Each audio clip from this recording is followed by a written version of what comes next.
We got the cure, we got the answer to what's happening in society. We got the power to solutions and provide the healing that you need. We got the cure, we got the answer with discussions that will set you free. This is the Arc Republic, and you're listening to The Remedy. The Remedy. The Remedy. Okay, here we go. Greetings wherever your head is resting today. My name is Kaya Nyambi Shivers with Arc Republic. We are doing a Remedy podcast, which is a podcast dedicated to focusing on the solutions rather than hyper-focusing on the issues. We haven't done this in a long time, the remedy, but Lord of mercy, we need a cure. So that's why we brought along to speak with Baba Todd Jackson, who is known as our resident spiritualist for Arc Republic. How are you doing today, Baba Todd? We call him Baba Todd. Fantastic. Couldn't be any better. It is so good to hear from you. I'm so ready to talk to you, especially in this age of snake oil salesmen that we have going around in these $5 spiritual kits and that they have on the internet. But so first I wanted to learn more about you, and then we're going to go into a program that we didn't launch it, but we had it as an initiative for Arc Republic in 2019, and we're going to do it again because it got such a strong response, called 21 Days of Power. So before we go into that, Baba Todd, who you be? Who I is? Who you is? I'm a product of the South. Presently reside here in Houston, Texas. My roots extend from Texas to Louisiana to Mississippi, and even some parts of Florida. I've been a minister in the AME Church last 25 years. The church has basically been, like most Black folks, been a major component of my life. Was drawn into the ministry of the African Methodist Episcopal Church, like I say, 25, maybe 26 years ago.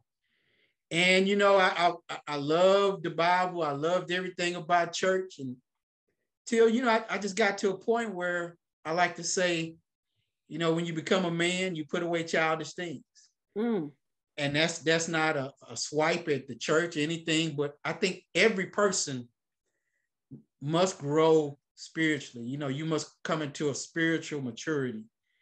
And I did that. I began to look around, and I just began to look at the plight of my people in the church, around the church. And it seemed like we never got any better. And I was fortunate enough to start traveling. And I think this is one of the things, I was able to go to other countries and other places. And everywhere that I saw our people, we were always on the bottom of the socioeconomic, whatever you want to classify it as, the bottom of the chain. And so I had a void. And, there was something that wasn't being fulfilled. And I came across, basically I had been always studying African history, ancestral veneration. I started to look at that. And I came across a gentleman, who was my Luwo, Afalabi Apega, from West Africa, from Nigeria. And he introduced me to the African spiritual system of Ifa.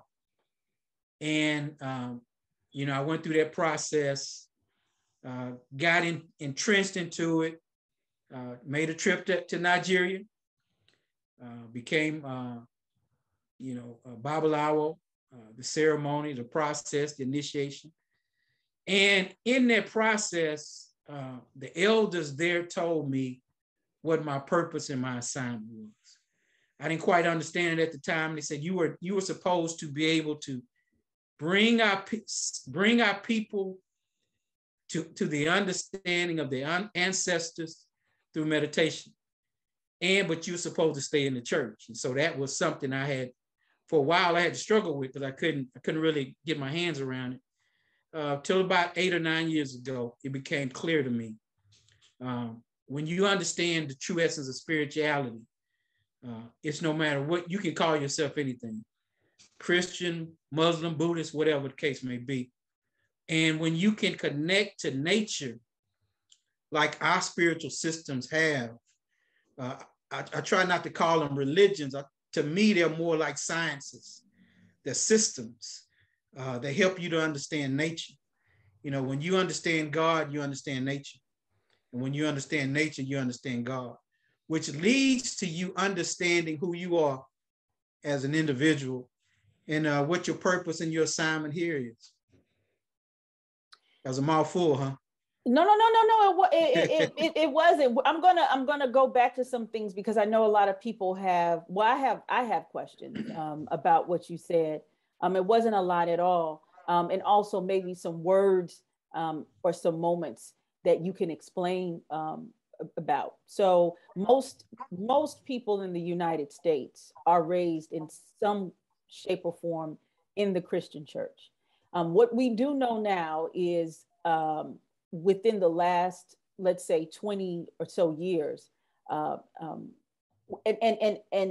people who identify as African American or Black American or Black natives have very heavily been in, have been a very huge stronghold for the Christian church. But for the last, let's say, 10, 15 years, there has been a mass exodus of the church, and in particular, the Black church. Subsequently, there's been a huge search of where do you go, who I am, and so on and so forth. So I think your journey speaks to a lot of people. A lot of people, I think, particularly around these moments like the civil rights and the Black Power movements and all of these moments where it assumed that we were coming into some sort of power, but then you had assassinations, you had all of these gross traumas, questioned faith. What was the moment that was one of the salient moments for you in which you questioned this faith called Christianity? I had just begun to look at the whole idea of an oppressor teaching me spirituality, and it just didn't add up. And it, you know, a lot of times I looked at the trauma that our people were facing, and Christianity, the whole concept, I believe, what Jesus teaches about how to deal with God and how to treat your neighbor is fine, but there really wasn't any tools that could help our people deal with our mental illness or our traumas, or some people like to call it our generational curses. I like to refer to it as our generational trauma. So I didn't see anything in there within the faith that was helping us deal with that. And that's not to say you throw it away, because the principles of Christ, I think the core beliefs are good. Love thy neighbor, love the Lord thy God with all our heart, and our neighbor as thyself. On these two commandments hang all those laws. But African spirituality, to me, and it's, you know, for us in the West, here in America, we're familiar with Ifa, Lukumi, Condomblade, well, not so much Condomblade, but Ifa and Lukumi. And no, when you get to the southern part of United States, Louisiana, all the way up to South Carolina is referred to as hoodoo. These are nature-based systems that help you get in touch with who you are. And I think that's the thing that at that moment, I had began to see that the Christianity that we have was not productive. And I have to use the words from the late Amos Wilson, whatever you use, and you need to Africanize it. And so that's when I began to kind of look at this thing a whole lot differently. There's so much I want to talk to you about. I don't know if we have enough time, because I know your birthday is tomorrow, and I don't want to, I want you to get a good celebration in with your family.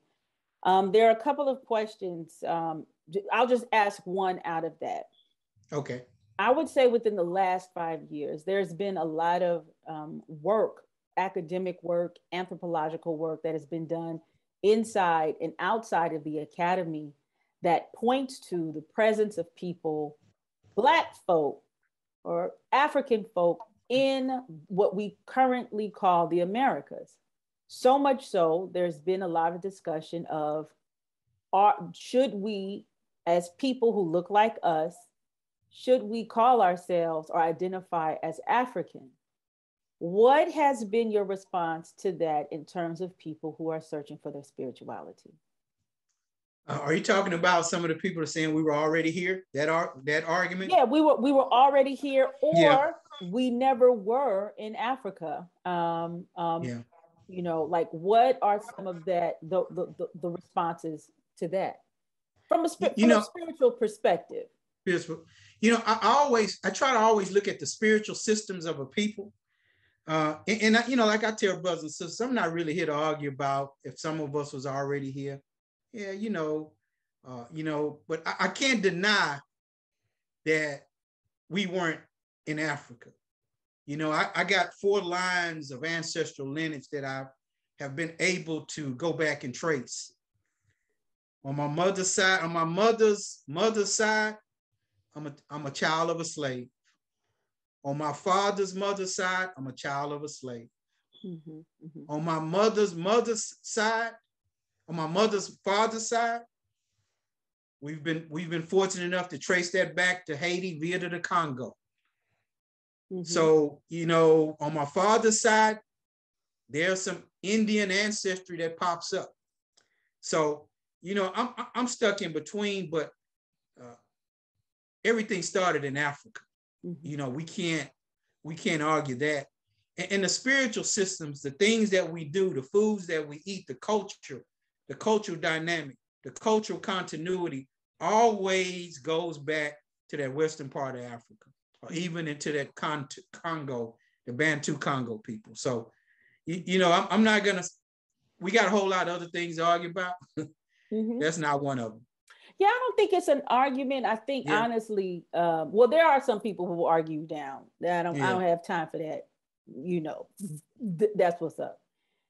But I think that right now there's such a push and a search to define ourselves, our spiritual selves, our sexual selves, our purpose, you know, our economic selves. And I think this is an important part of the conversation. For me, I mean, They Came Before Columbus is a book that I read decades ago by Ivan Van Sertima, or Sertima, however you want to say his name, who documents in the antiquities how people who identify as Africa or who would identify as Kemet, or people from Kemet from ancient Egypt and West Africa, having presence in what we call current day Americas. And there's a lot of, I mean, I was just reading this really great article that talked about the cultivation of maize, the corn, and how at the same time it was bustling in ancient, what would be the ancient Americas, was also bustling in ancient Egypt. So at the very least, there was some type of serious trading or relationships that went on. And we all know when you have trading, you have people who stay, you have people who go, and all these things like that. So, you know, I'm sorry. Oh, so for me, you know, it is, for me, I am fine with the fact that if people say that I cannot trace my lineage back to Africa, but I can trace my lineage to the Americas, but it will point back to Africa nonetheless. Right. You know, even when you go to, this is the conversation we had. The problem this is the conversation we had some months ago. The issue, there's 2 sides now that I know, is that one, there are people who totally sever themselves from being African because there's such a negative connotation to it. That we have had to, I think, have dealt with and engage with our whole lives, you know, the African whole booty scratcher thing, right? And then the other negative connotation is that even from the native people on this side, who feel like to say that to be in the Americas is part of an African lineage is erasing their presence. And I'm like, no, this is just part of the narrative, you know? So, and that is because they don't present themselves as dark-skinned people, right? Mm. Yeah. So, I think it's all a part of that trauma we deal with. And then another thing I didn't say this earlier. When we look at the history of here in Americas, what has happened is the British have monopolized that history. Mm-hmm. And we don't often get the history from the French or the Spanish perspective. It's drowned out by the British. But our people are global. We've been everywhere. We started everywhere from Australia to Central America, South America. It's always been traces of us. So, I think part of that conversation, I'm not going to put it on everybody, but it's an anti-African. Mm-hmm, mm-hmm. You don't want to be associated with being considered an African. So, mm-hmm. It's all part of that trauma we're dealing with. Right. And the names that are connected to it, Negus, Black, you know what I'm saying? Yeah. All these things is anti-Black. It's Negus is the name for the kings, or in Ethiopia, anti-Ethiopia. So it is all that, in my opinion, to disempower, perhaps despiritualize, and block people from seeing themselves in themselves, really.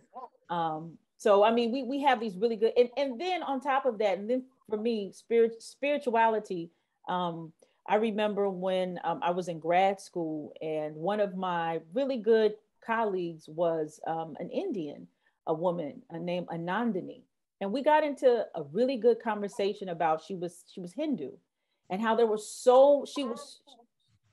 she had heard me talk about Ifa, or, and Yoruba or Orisha. And I don't know how she came into I think another friend of hers who lived like in Philly or whatever had been having conversations, and she was explaining to my friend Anandini how there was so much overlapping of the Hindu gods with the Yoruba gods. And we got into this it was a really great conversation.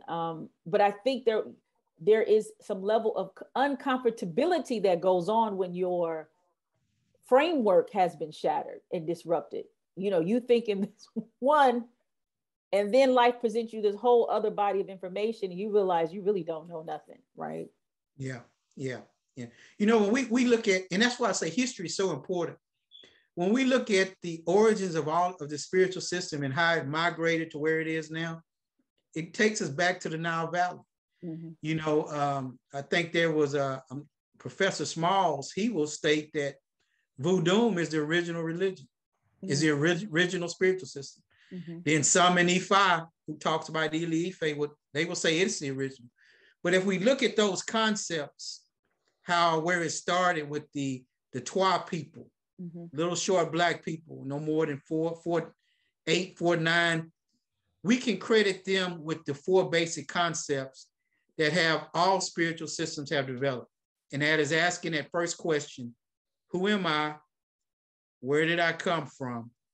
What is my system? What is my assignment here? What do I do while I'm here? And where do I go when I leave here? So all of the systems we have now evolved from those people, from those African people who were in that region of Uganda, Kenya in there, that evolved up the Nile. Some of them went west, some of them went south into South Africa, to those present day spiritual systems. So, mm-hmm. Yeah, and another thing added to that, Baba Todd, I think, this thing that we call human civilization is a lot older than what it is that we mark it to be. And there's just been multiple waves of this world. And that's what it is. So, I think that is something that a lot of people have to rework, because we've been given, I remember a Nigerian sister told me this, we've been given white man's magic our whole lives, which is white man's science. Yeah. And according to white man's science, they can carbon date specifically, when we're and what we all know is that that's bullshit. I mean, what I'm saying? I mean, excuse my language, but no. Like, so, I mean, and what you know about science, it's a practice. It is, things that you're constantly tweaking and learning about and finding about, things that you might seem simple, like they're, oh my goodness, we found something else in the solar system. We found, there are these black holes and there are all these different things, right? But they have the authority. And so I think now, as we are trying to kind of map out our spiritual selves, this conversation with you is so important. I had two questions about something you said. You said something about ancestor veneration. And then you also said Oluwo, like your Oluwo, blah, blah, blah. First, what is Oluwo for people? Babalawo was the father of the secrets. And to me, the Luo, I guess you could, to make it in plain a sense, is the granddad or grandfather of them all. The head spiritual leader of or teacher of that system. That's the best way, in layman terms, I could put it. Yeah. And what is ancestor veneration? Ancestor veneration, and I'm careful with the words, veneration, some people say that that's similar to ancestral worship. To me, I like to use the term ancestral honoring, recognizing and still keeping the connection with your ancestors. And that could be just as simple as going to the grave site of your ancestor, of your grandmother or whatever relative on the day that they pass, on their birthday, and we do it all the time, leaving balloons, leaving flowers, leaving something. But I think it is a system of continuous honoring and recognizing that lineage, or those in your lineage that came before you. It doesn't always have to be a blood relative, biological relative. It could be somebody in the community. It could be somebody within the group, within your vocation. So it's basically honoring those that have transcended, have went on before you. I mean, we are ancestors. The blood and the DNA. We're just another program, in my opinion, an updated program of our ancestors. So, all right. So Baba Todd, you are at this point. One of the questions that is pressing is that how do you make this marriage between being a Christian or an AME pastor specifically and an Ifa priest? What does that look like? Okay, help a sister out. Okay. Like I said, looking at what Dr. Amos Wilson had stated and what he had proposed, whatever system we're doing, it needs to be Africanized. And so what does that mean? When I say Africanize something, it's the reconnection to your culture, reconnection to nature. The concepts of Christianity are beautiful, but what we're dealing with is that one scripture that bothered me as a child: be transformed by the renewing of your mind. And I also, how do I be transformed by the renewing of my mind? And the Yoruba people, they have a word they call it ori. That's your mind. That's your destiny. That's your purpose. And so once you figure that out and understand your purpose, then your life becomes more simpler in a sense. You now understand your path. You have a roadmap. The process of doing that is meditation. And I know sometimes in the church, people get spooked out when they hear the word meditation. But meditation is just getting somewhere still, sacred space. And that Old Testament scripture, Psalms 46:10, be still and know that I am God. And that's going within. You have to get still. The best way is some type of connection with nature. That could be you just sitting in your backyard with your shoes off, with your feet in the grass, and get into a process of asking that question: what am I here to do? What is my purpose here? And so that is the process that I did. The scriptures, I love the Bible because those scriptures are more like affirmations, mantras, and incantations. The Psalms, they can be used to to me to realign your consciousness. When you recite some of those scriptures in the Psalms repeatedly, as an affirmation, as a mantra, you begin a process of shifting the consciousness. So it's unfortunately just this conversation, it won't do it justice, but that's a little bit. Yeah, no, I mean, I know you're getting into the inner workings of it, but I think what this is a great segue into 21 Days of Power, which people will be able to have deeper conversations with you. What is 21 Days of Power, Baba Todd? Well, I stumble upon it. I've always heard, the self-help people do something for 21 days. It'll, you'll change your life, da, da, da, da. So one summer for 21 days, going up to the summer solstice, I just put a routine in. I changed my diet. I began to put some affirmations in place for myself. I set some goals. I set some purpose. I journal for 21 straight days. And in those 21 days, things began to become clear to me, because what I was doing is focusing on what it is that I wanted, focusing in on what I wanted to remove. And like I said again, it was a meditation for 15 minutes a day for 21 straight days on what I wanted to see. And so from that, I noticed the change. I noticed that the things that began to happen for me, the things that I began to put in place, and through meditation and consultation with my ancestors, I said, okay, there's there's really 4 important times of the year: spring equinox, summer solstice, fall equinox, and winter solstice. And, I mentioned earlier that our people were always in contact with nature.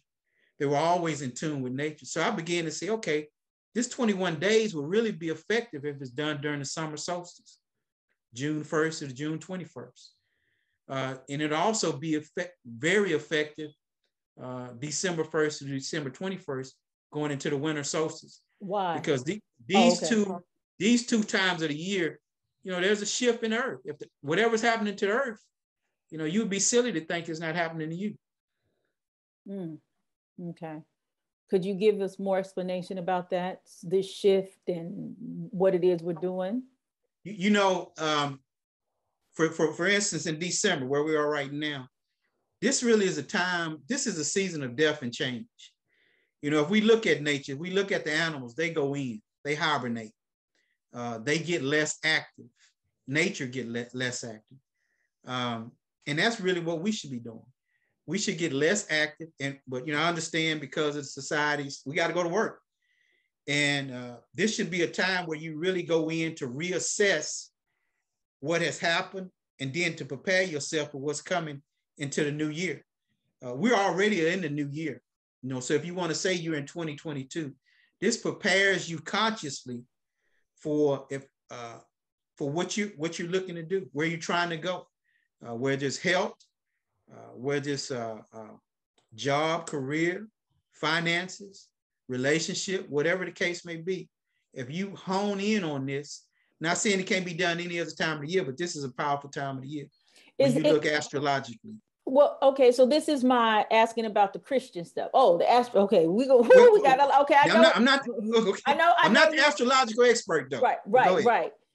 Is this connection of the winter? So let me tell you, I was raised Catholic. Let me give a full disclaimer. In Catholicism, does not practice reading and studying the Bible like Methodist or Protestant churches, right?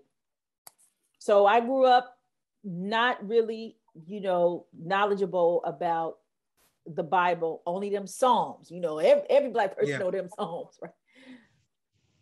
So there's always this thing that Jesus was really born in the spring, right? So why do we have Christmas in December? Is this, in your opinion, does this time of the year, is it play to all of this? Like Christmas, or this time of the year, because another thing is that I did a thing about like this time of the year and the things that happen and how a lot of the working theory is in ancient Egypt or in that area, there was this attempt to merge the nature-based traditional systems with this new Christian thing that was coming. And people weren't clicking on to the Christian thing. So they said, well, why don't we kind of wrap the Christian things around the nature-based things so they could celebrate these or have these moments at these time of the year that generationally people know.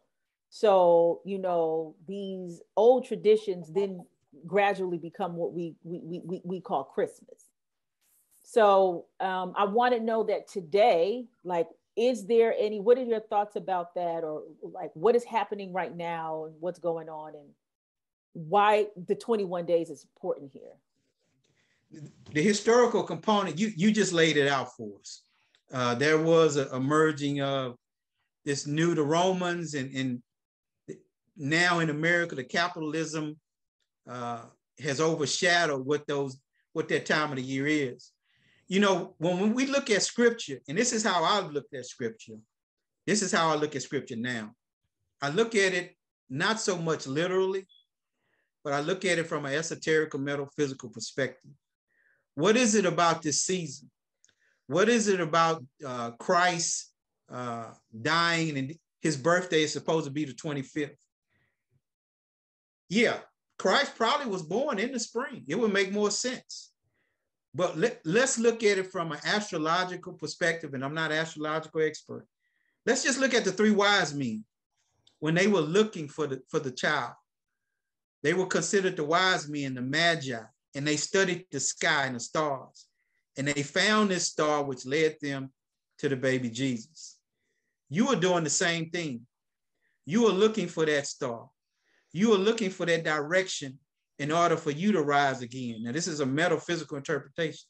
So, you know, you can do whatever you want to do with Christmas. You can throw it away, you can keep it.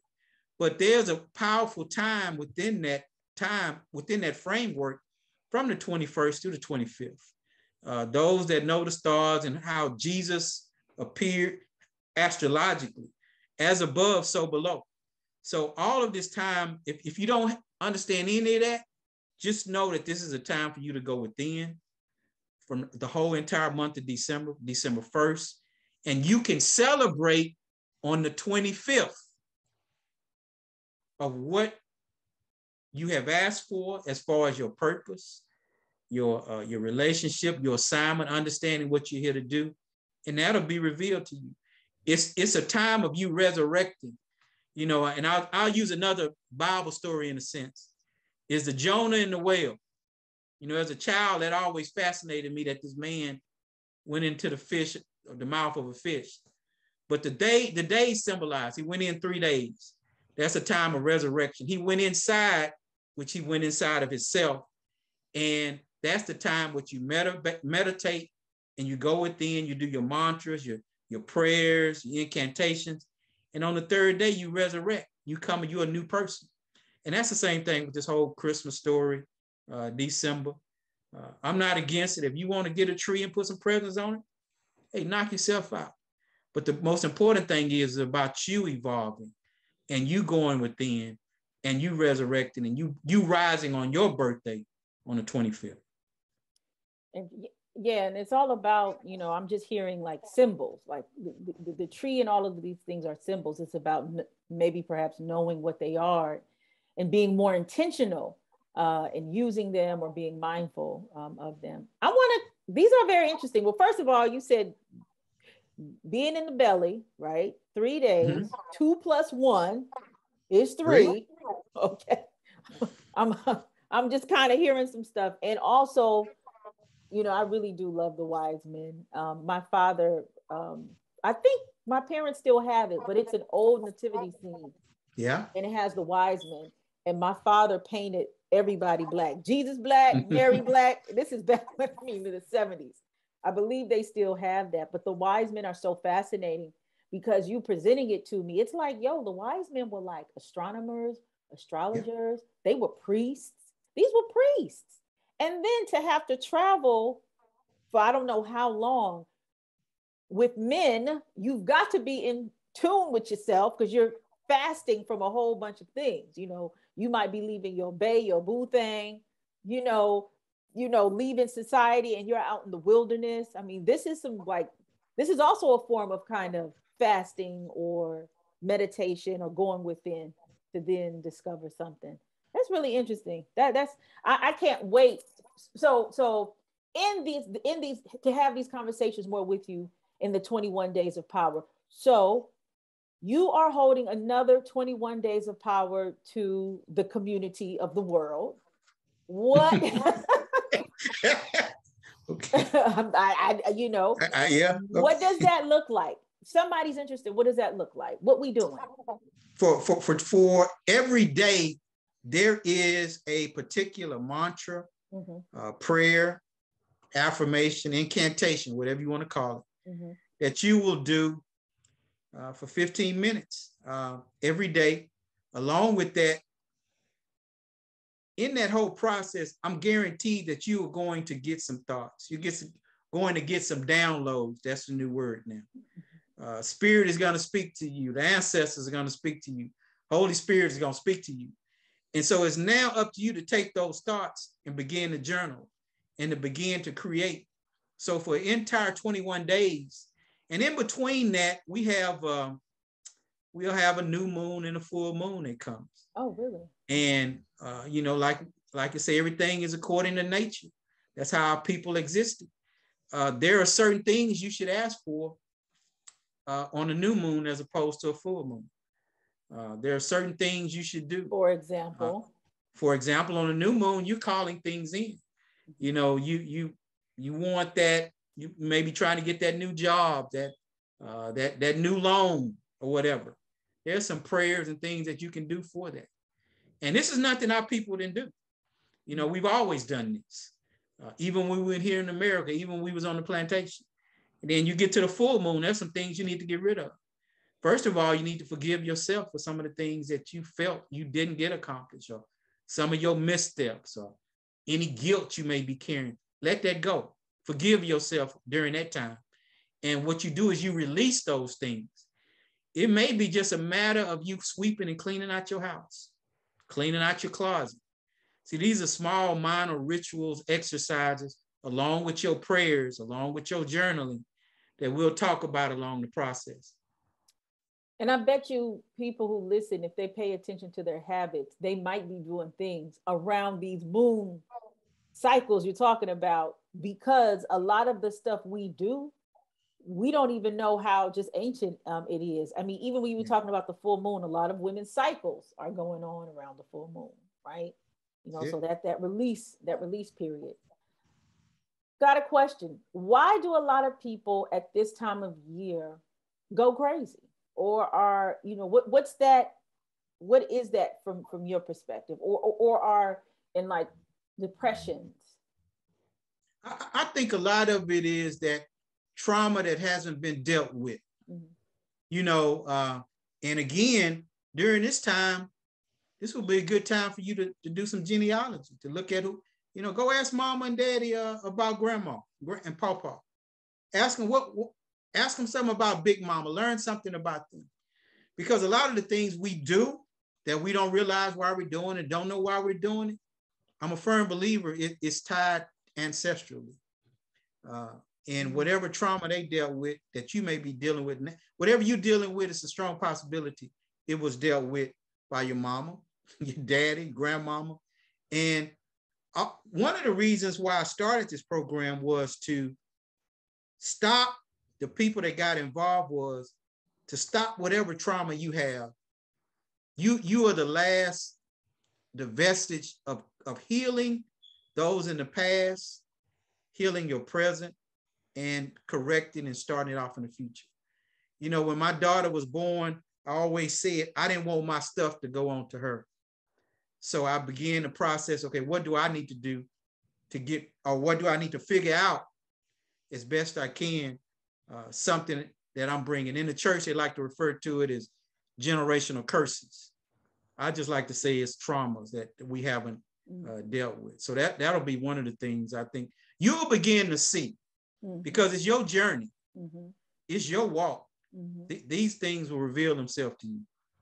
And also, along with, I always say, with those things, that the traumas that are passed down, we also have so many blessings, and skills and things like that. Like, you know, I just spoke to a woman. She's like a fourth Black woman, fourth, maybe fifth generation doctor, you know, or healer. I'm like, that is in your whole line. Like, your family are healers, right? Like her husband, both sides of the family. I mean, that is something, in my opinion, that does not happen coincidentally. I think it is totally written in the stars, with that too. So those things, like the entrepreneurship, or the warriors in the family, or the comedians, or whatever it is, or the activists, or the good mothers and the good dads, you know, those things as well, I think, are important in learning about, because you need that fortitude too as well. Right.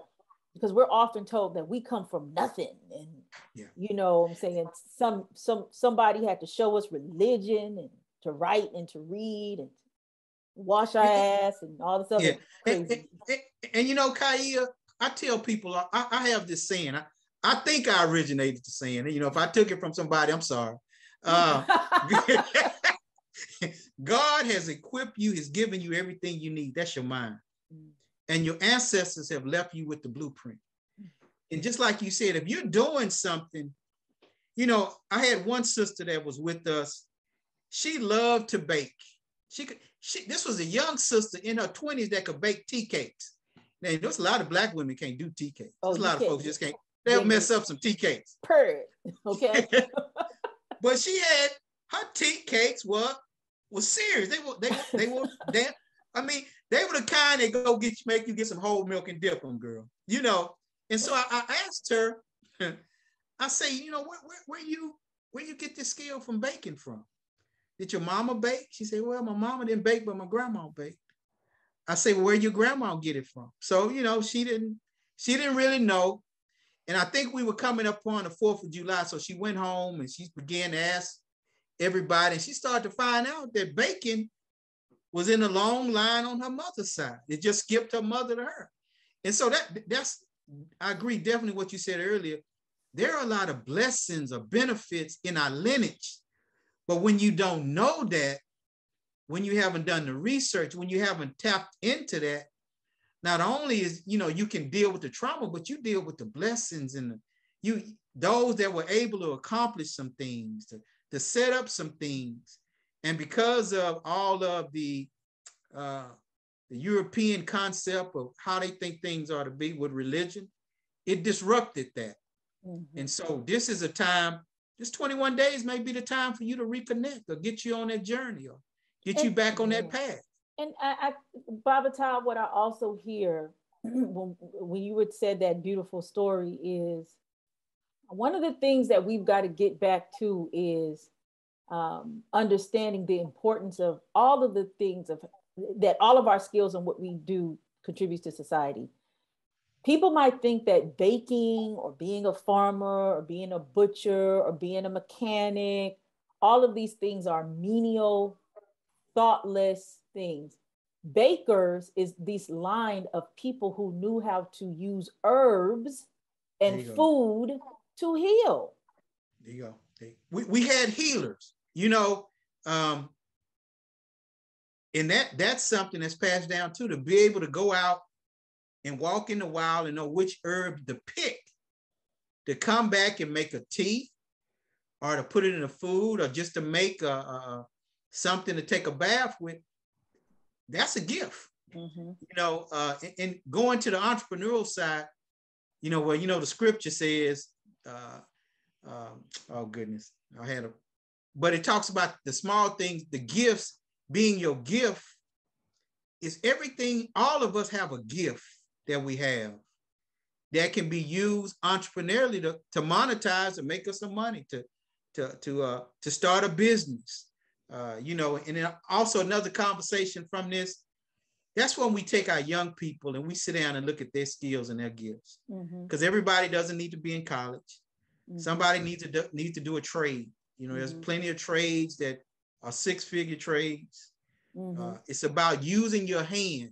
Mm-hmm. What ancestor used their hands and made things? There was a plumber, was an electrician, was a craftsman, a beautician. Mm-hmm. You know, so all of these things add into who you are and your ancestry. And they're sciences. Science, and they're sciences. I mean, look, anybody that knows somebody Black knows that we ascribe to, you don't let everybody in your head. There you go. Even for brothers. It's a spiritual science. Yes. You know, well, that scripture I was thinking about earlier was your gift will make room for you. But also our people looked at everything spiritually. Everything is spiritual. Mm-hmm. From the way you do your money, from you wake up and it's a ritual. Mm-hmm. And you made the statement about everybody don't go in your hair. You know, my mama's people from Mississippi and my daddy's people from Texas. Both of them believe when you cut your hair, you burn it. Mm-hmm. You just, and you know, and that speaks to, you know, some people say that's spookism, but no, it's some relevance to that. It's your DNA. And if scientists can say that they take the DNA of this and the DNA of that and make something else, then there's a lot of relevance. But also, like, doing hair is mathematical too. Mechanics, that is being a mechanic is engineering. It is, you know, like, I mean, even doing hair has elements of biology in it. Or I don't know what is that when you're mixing all of these different chemicals and whatever like that. That's a form of alchemy there. Right. See, that's alchemy.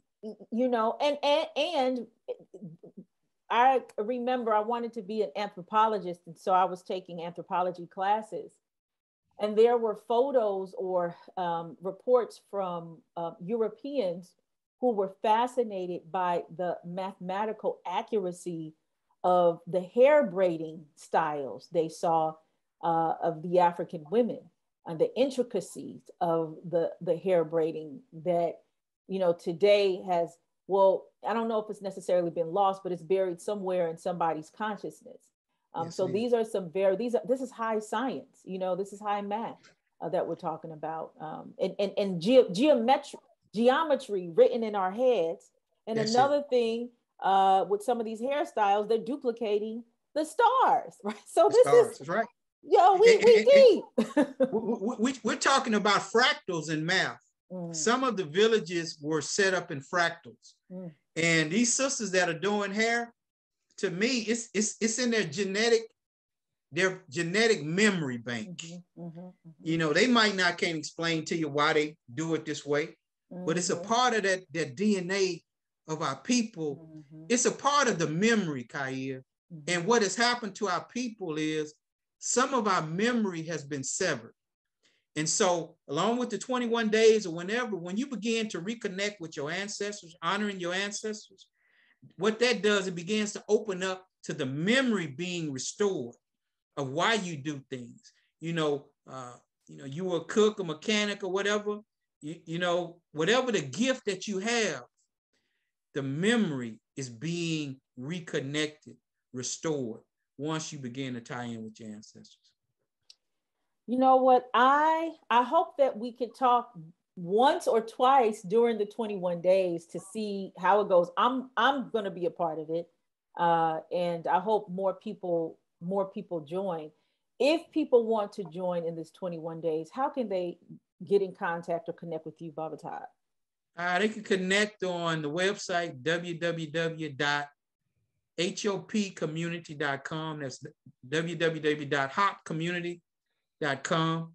You can contact me that way. And I guess we're going to, through Ark Republic.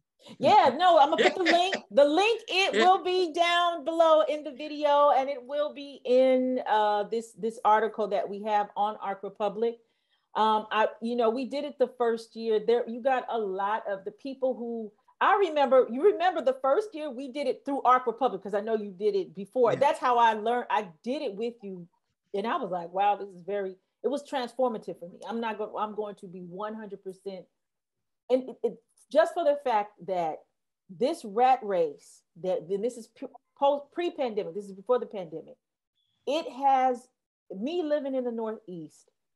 hopping on the train, going to New York, blah, blah, blah, with all this stuff, you get lost. And so the 21 days required me to take time out for myself every day that I was not conscious that I didn't do in a very long time. And just, this is like all prayers on me, you know, all prayers on me. That's I'm taking from Pac. All prayers on me. And it was just, in that sense, it was very transformative. I really felt like I fed myself in a way I had not done in a very long time. And you do see the world differently, and you do reprioritize yourself, and then it works. It works, right? So I'm doing it. I want to talk to you about it. And then when we did it, but I forgot to say this part. It was only, I think we met on Sundays. It was like every Sunday, everybody did your own work during the week. And then on Sundays, we convene and say, how's everything going? People ask questions. It was only supposed to be 45 minutes. And we didn't have proper Zoom. It was just like, we had the free Zoom. So remember, the Zoom would run out of time and we would have to reconnect. And it would be like 3 hours in. And that's actually when I, as a company, went ahead and bought a plan for Zoom. And I said, we can't be having that. But people wanted to stay on for 4, 5, 6 hours, which is a testament that we are so hungry. We are so thirsty, for this. So I look forward to doing this with you, Baba Todd. The last thoughts are always to my guests. What's good? I just say, like I said again earlier, God has given you everything you need. That's your mind. The things you can create, visualize, create in your mind, you can make it manifest. You can bring about healing. You can heal your past. Once you heal yourself, you can heal your past, and in order to make things better for the future. So you have everything you need, y'all. And 21 days, I'm not gonna say it's the cure all, but it begins the process for you. 15 minutes a day will work wonders. And I'll leave it right there, Sister Kay. All right, Brother Baba Todd. I look forward to talking to you. Maybe the next time we'll talk about the work we did in Wilmington, North Carolina. As I'm getting that story together. But for those of you, once again, if you want to get in contact with the Baba Todd, go to the website www.hopcommunity.com. You will see me there on these Zoom calls, and I hope you have a great day and a happy 21 days. We got the cure, we got the answer to what's happening in society. We got the power to solutions and provide the healing that you need. We got the cure, we got the answer with discussions that will set you free. This is the Ark Republic, and you're listening to The Remedy.